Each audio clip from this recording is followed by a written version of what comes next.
Hey Hoopers, this is the review for my JRC fitness class week 2.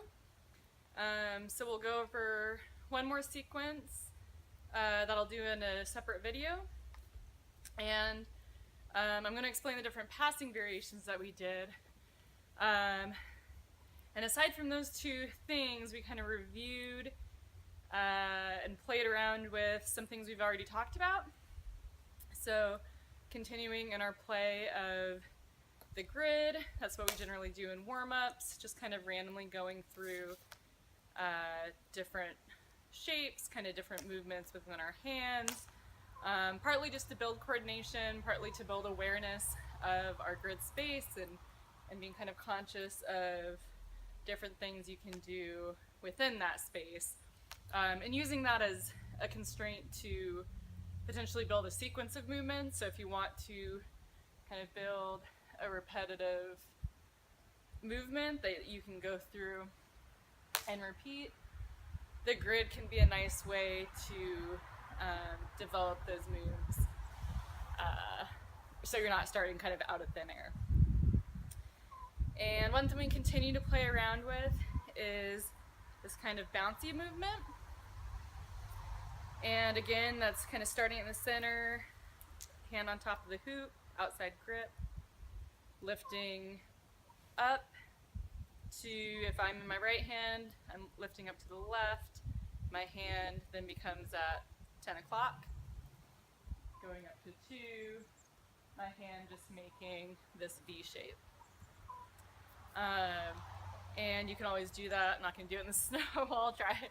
You can do that in a squat, kind of moving around with it. You can move around and dance with it. It's just kind of a fun, funky move that kind of gets your arms to it. You can get your whole body into it, or like I said, kind of move down into a squat for that. All right, so I'll go to my big hoop for passing.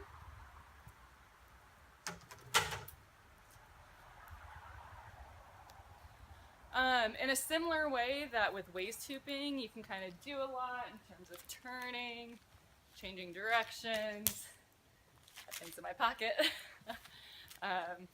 Change directions, braking.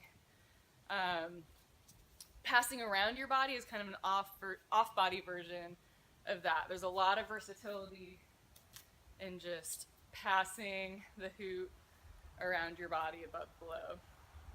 So basic pass, you can just pass in front, behind, in front, behind. For me, as I pass out in front, I have an over grip, so my thumbs are together. You could potentially could also have an under grip where your pinkies are together.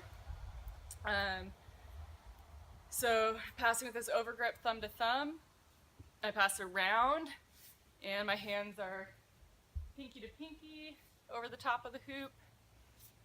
You can change directions, send it back the other way. You can stir the pot. So this is a little bit, I guess it's technically not a stir the pot, but a little bit like this vertical movement spin around the hand. It's kind of that out in front.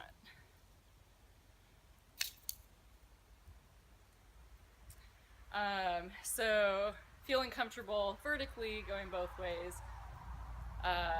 and then moving that into that horizontal plane can sometimes help. But this is fun to add in with turns, breaks, other direction.